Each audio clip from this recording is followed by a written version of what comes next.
Ito yung iskinita na pinasok ko. Yan, dyan ako galing. Meron tayong mga Syrian at Teddy the hamster. Ito. 5 male, tapos 5 male. 10 na female. Female. Saka rock din. Yan, si Boss Bunso. Tignan nyo. Pakita natin, mami, yung winter white sa inyo.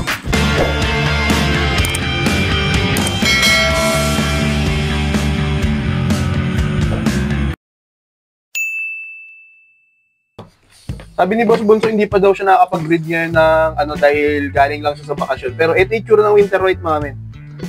Hindi pa nalilinis. Anong kulay yung ganyan, boss? Tiger daw to. Tiger na winter white. Alin dyan ang lalaki? Parang ito. Ito mabait kasi sila. Unlike CDH, anong mas matapang, boss? CDH talaga. Okay. Nahawakan sila. Pero sa genitals, paano yung tsura ng lalaki, babae? Ganun pa rin. Parehas lang din. Pati nga boss yung lalaki. May itlog pa rin na yun. Yan, nakakita. Pag babae, as usual lang din. Pares lang ba? Eto, wala pang anak. Tapos, meron ka ba dyan, boss, na may anak? Ay, layout ko, sineperate ko na ito. Ito na. Pero wala kayong kasama sa nanay. Wala na kasi baka awayin na yun ang inaano ko. Ito, winter white pups, mga min. Anong pinagkaiba, boss, ng winter white sa CDH? Matapang, yung CDH. Tsaka yung uso nila. Ang uso. Mas mahaba yung CDH kaysa sa winter. Sa winter white. Yung nakarambon ko lang ito sinumulan. Eto, pag-winter white. Kumbaga, ang pinaka-forte mo talaga, Syrian. Syrian tsaka. Sunod, CDH. Tapos eto, sihingit mo na lang dito. Pero ba't hindi ka nag-robo, boss? Sabi nila kasi yung market mabagal. Mabagal. Sa akin kasi pagka mabagal, parang access sa oras. Yung gastos pa. Gastos pa pakain. So, kailangan yung fast moving. Kasi, sa kalating buwan, pwede mo nangyayat. Sa kalating buwan. Actually, kahit nga isang buwan lang, pwede din. Basta maganda katawan Diba? Nakatuwa dito mga men, kasi makikita mo talaga, tignan nyo. Wala pang 100 pa yan, pero halos 100 ba lahat to, boss? Yung heads dito ng nasa 100 na kasama. Nasa 100 na kasama to. Yan. Ito yung breeding setup ni Boss Bunso dito, mga men. Yan. Ay paliwanag naman niya kung paano yung sistema ang ginagawa niya sa pagbe-breed. Colony. Kaya yung sa mga men natin dyan, magtatanong, bakit naka-colony? Bakit ganun? Di ba sabi, dapat magkakaisa lang ng kulungan? Dapat hindi magsasama. Wala bakit ba? Pumapalag naman Di ba? Kagaya nga sabi ko sa inyo, kapag ka-effective, okay yan. Papalag yan. Kagaya na ito na yung mga produce, nung setup na ginagawa ni Boss Bunso dito. Ano lang yan? Tira na lang sa na-out na. Na-out na? Nakapag-out na? Ayos, ang galing, ang galing. Ang galing, ang galing!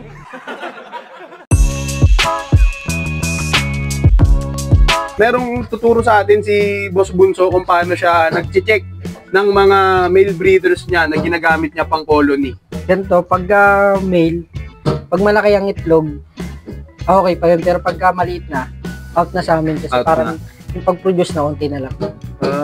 So kailangan habang malaki pa yung bayag ng lalaki, papalag pa yun. Ubra pa.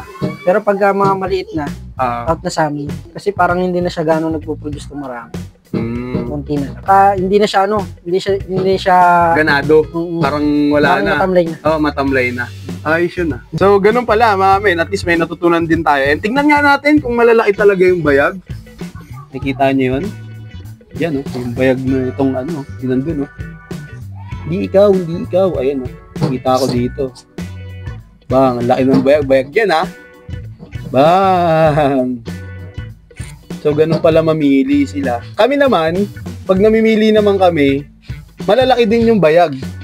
Ayan, kagaya. Malalaki din yung bayag. Hindi kami kumukuha ng maliliit, pero hindi namin alam na lumiliit pala yan sa katagalan. Ito, mayroon ako dito Kaya yung mga ganun, kumbaga, sa tingin nila Boss Bunso, hindi na nagpo-produce ng madami. Ayos yun So, observation yan galing sa ibang breeder. Yan, kagaya niyan. Wala na siya. Wala na, Kasi pag ang hamster na lalaki, mga men, pag ginanyan yan, out na yan. Labas ang niyan. Labas ang payag niyan, matik yan. Hindi nga. Meron ding si Boss Bunso, may din. Gloves. Hindi ko kasi siya. Ayan, di ba? Labas ka agad yung bayag. Oo. Malaki siya. Oo. Pero yung kanina, no? Wala. Pero yung kanina, wala na, no? So, ayun, papalitan mo na yun. Ano, out na yun. Out na yun. Pinagpahinga ko lang sila, tapos i-out ko yung iba. Tapos magpapalaki ako ng mga male dyan. Mail dito. Para Na yung malalaki din yung bayag. isusunod ko sa kanila.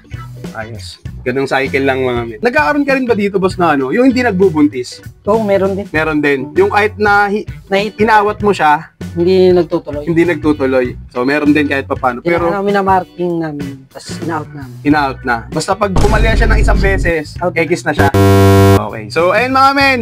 Sa mga gustong bumisita dito, mag-avail kay Boss Bunso. Saan ka, boss, pwedeng ma-contact? Puntaan nyo lang ako sa aking FB page, Jeremias Labog Jr. At sa bumisita lang po kayo sa North Caloocan, hanapin nyo lang po ang TJ Amster. Yun lang po. Nandyan sa description ng video na to, yung link kung saan kayo pwede mag-meet up. Kasi kami ni Boss Bunso, nag-meet up lang kami yan sa labas kasi hindi ko matuntun eh. Looban kasi sila mga men. Mahirap kasi makita yung Eksakto, no? So, kasi kanina, meron akong nadaanan. Sabi ko, malapit ka na dito eh. Likod yata na ito yun. Sabi ko, paano to dadaan yung motor dito? Di umikot ako. Sabi ko, tapos nung nakita ko, ay napagtanto ko nga na pwede siya naman talagang dumaan, kaso daan tao. No?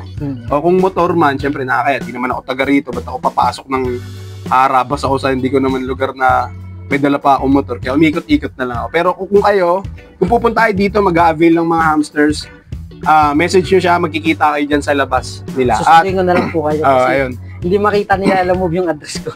Oo, totoo mga men. At sa number, Boss Bunso, kung saaling direct na tawagan ka or message, ano number mo? Tawag lang po kayo sa 0909-531-391. Yan, ayan yung number ni Boss Bunso.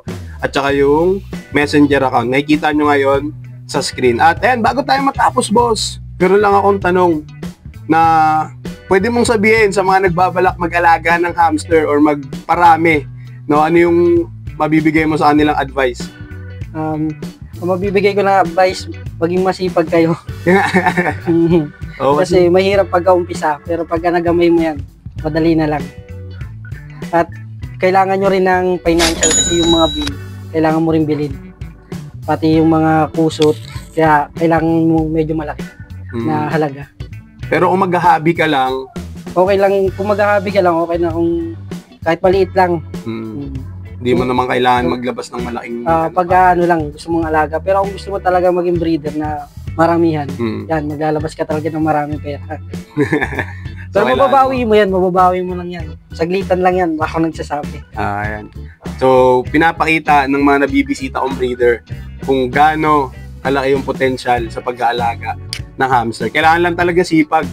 Kasi pakain, linis, di ba? Balik ng tubig. Balik ng tubig. At hindi lang basta palit. Tignan nyo naman yung mga water bottle dito, boy. Di ba? Mahihiya yung water bottle ko dito. Ang ganda eh, oh. Ayan si Boss Bunso. Maraming salamat, boss, sa pagtanggap sa akin dito. Pasensya na, tinapon ako dahil medyo may pinuntahan din kasi tayo kanina. Kaya balak talaga, hindi na talaga dataw pupunta ako bukas na kaso. Wala, nakapangako ko sa'yo, kaya punta na ako. So, ayun nga. Eto si Boss Bunso, mga men. Shoutout daw sa mga naging customer niya. Kaya bisita kayo dito, mga men. And yan, kung gusto nyo mag-avail ng hamsters, yan, pwede nyo kausapin. Punta lang po kayo sa amin. Welcome na welcome po kayo. Yan. So yun mga men, natapos na naman tayo sa panibagong episode ng Hamster Visit. At kung mapapansin nyo, kagaya ng sabi ko sa inyo kanina sa intro, hindi siya ganun kalapad yung space dito ni Boss Bunso. Pero kung mapapansin nyo sa likod ko, tsaka dito, panalong-panalo. Nakakapag-produce pa din daw siya dito ng 200 na hamster sa, sabihin na natin dalawang harvest. No, so goods na din kung i-out sa pet shop. And marami siyang sinusuplayang pet shop around dito, Caloocan and outside Caloocan, no? Kung saan pa yung mga ni Boss Bunso, mga customers. At kayo kung interesado kayong bumisita rito sa hamster niya, diyan sa description yung link ng location dito ni Boss Bunso and syempre yung number niya. Ayan, at saka ito yung messenger account niya. So sa susunod na episode, mga men, baka Caloocan pa rin tayo pero lulutuin pa natin yan at abangan nyo na lang kung sino yung susunod na mabibisita natin na hamster visit. At ayun nga sa mga men natin, kung hindi pa kayo nakasubscribe at umabot kayo sa dulo ng video na to, ano pang inaantay nyo? Click nyo na yung subscribe button dyan sa baba, yung bell notification sa tabi nun para lagi kayong updated sa mga hamstery visit episodes na ina-upload ko dito sa channel. And syempre sa TikTok mga men, kung hindi pa kayo naka-follow, follow nyo yung TikTok ko, ayan, and yung link din ng TikTok account ko ay nandyan sa description. So ayun nga mga men, maraming salamat sa pagsama nyo. Kung interesado or trip nyo na yung mga ganitong klaseng content natin, yung bumibisita tayo ng mga breeders, ng mga hamstery owner, kung trip nyo na yung ganito, i-comment nyo dyan sa baba. Kuya Jay, tuloy-tuloy mo na yan. Yan, tuloy-tuloy mo na yan. Hashtag Kuya Jay, tuloy-tuloy mo na yan. Kasi natutuwa din ako mga men na hindi lang tayo nakafocus sa kung anong natin, alam natin sa pag-hamster.